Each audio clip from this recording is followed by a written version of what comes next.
Virtually माध्यम से PM Modi करेंगे स्वामित्व योजना का शुभारंभ। ये है न्यूज़ और इसमें जो इम्पोर्टेंट पॉइंट है उसे हम डिस्कस करेंगे कि 6 गाँव में 760 जो विलेज हैं उनको बेनिफिट मिलेगा। और सबसे ज़्यादा अगर पूछा जाए तो यूपी से है, उसके बाद हरियाणा, फिर मध्य प्रदेश, ठीक है, महाराष्ट्र, फिर मध्य प्रदेश, उत्तराखंड और सबसे लास्ट जो है वो कर्नाटक है। इस रैंकिंग को भी याद रखिएगा, हो सके आपके एग्ज़ाम में ये रैंकिंग ही पूछ ली जाए, ठीक है।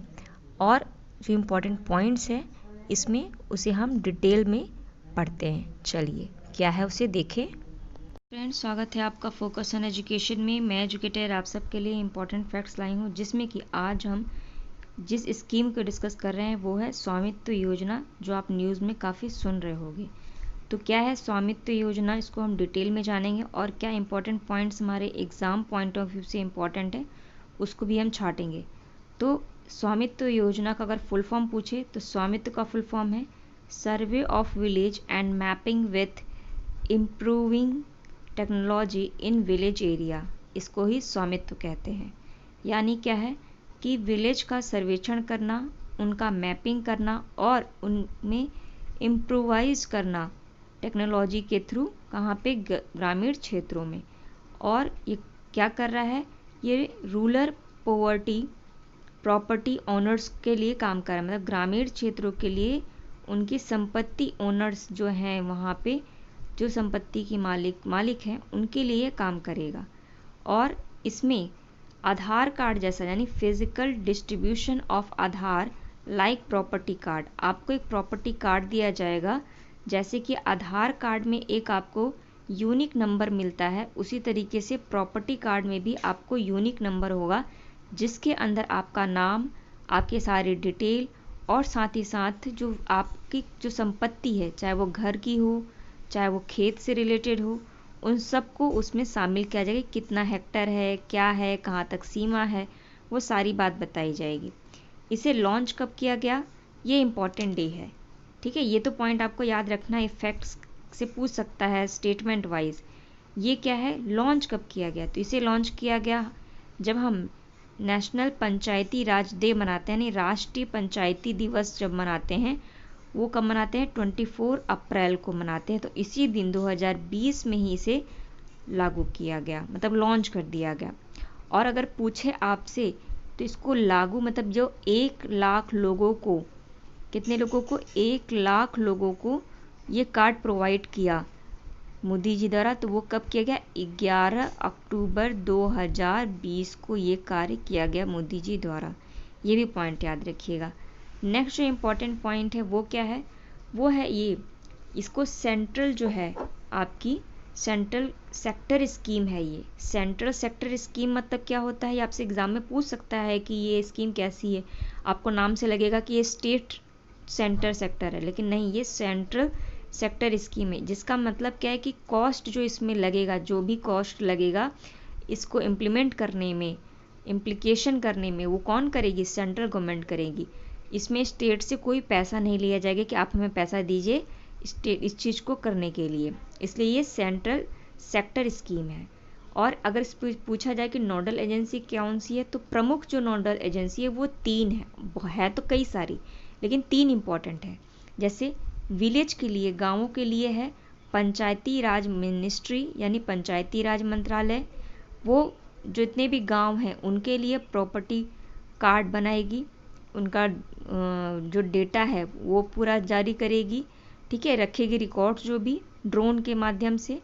और दूसरी है स्टेट रेवेन्यू डिपार्टमेंट, ये जिसे हम भूलेखा विभाग या राजस्व विभाग कहते हैं, ये स्टेट के लिए है, यानी स्टेट काम करेगी। और साथ ही साथ आपका सर्वे ऑफ इंडिया काम करेगा, और सर्वे ऑफ इंडिया ने MOU साइन किया है, ठीक है। और ये ड्रोन का यूज़ करेंगे, ड्रोन टेक्नोलॉजी का यूज़ करेंगे सटीक इन्फॉर्मेशन के लिए। अब हम देखते हैं कि ये कितने, अभी क्या सभी जगह पे ये कर दिया जा रहा है, नहीं, अभी ये सिर्फ मात्र 6 स्टेट में, यानी 6 राज्यों में लागू किया गया है। और ये 4 साल के लिए है, मतलब 4 साल के अंदर इन 6 राज्यों में ये जो प्रॉपर्टी कार्ड है वो दे दिया जाएगा किसके अंदर, स्वामित्व योजना के अंदर। ये 2020 से 24 तक इसका टारगेट है। तो ये टारगेट जो है जो 2024, इसे याद रखिएगा। इसमें ये 6 स्टेट कौन कौन से हैं वो इम्पॉर्टेंट है आपका, हरियाणा, उत्तर प्रदेश, मध्य प्रदेश, महाराष्ट्र, उत्तराखंड और आपका कर्नाटका, ये है। इसमें कुल कितने जो विलेज हैं, गाँव को कवर किया जा रहा है, तो 6,20,000 गाँवों को कवर किया जाएगा इसके अंतर्गत। अगर पूछा जाए कि अभी जो प्रॉपर्टी कार्ड है वो कितने लोग को दिया गया, तो वो 1 लाख लोगों को दिया गया, जो कि कितने गांव थे, 750 गांव थे। ये कब दिया गया आपका, ये अभी 11 अक्टूबर को डिस्ट्रीब्यूट कर दिया गया। ठीक है, ये भी डेटा याद रखिएगा।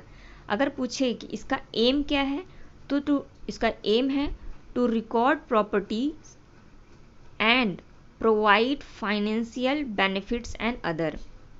ठीक है, यानी क्या है इसका मतलब कि प्रॉपर्टी का रिकॉर्ड रखना कि किसके पास कितनी संपत्ति है, और उनको फाइनेंशियली सपोर्ट करना। जैसे कि अगर किसान हैं तो उनको अगर कुछ कमी हो जाती है या उनके खेत में कुछ आपदा आ जाती है, तो उनको कैसे बेनिफिट दिया जा सके।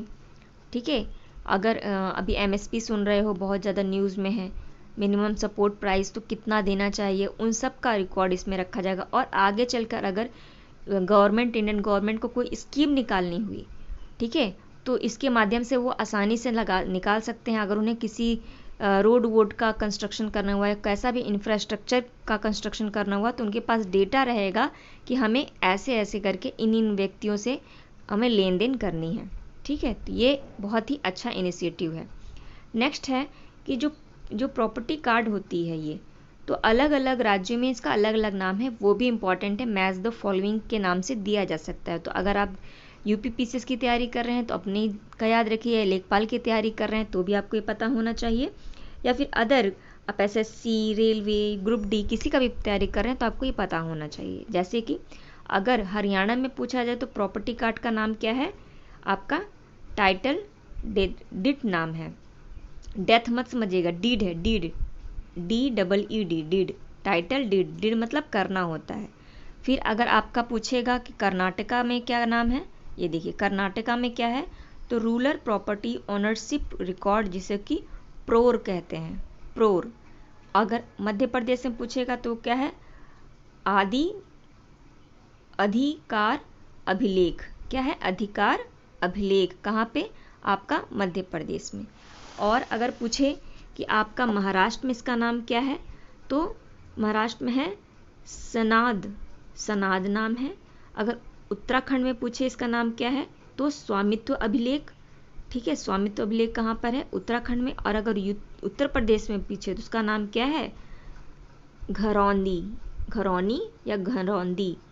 ठीक, तो ये यूपी में है। तो ये कुछ इंपॉर्टेंट पॉइंट थे जो कि स्वामित्व योजना से मुझे लगे, मैंने जो छाटा और अलग अलग सोर्सेस से इकट्ठा किया। आई होप आपको ये वीडियो पसंद आएगा। इसे लाइक कीजिए, शेयर कीजिए, कमेंट कीजिए और अपनी फैमिली को बढ़ाइए। और अगर आपको लगता है किसी टॉपिक पे वीडियो बनाना चाहिए तो वो भी मुझे कमेंट सेक्शन में लिखकर ज़रूर बताइए। Thank you aspirant.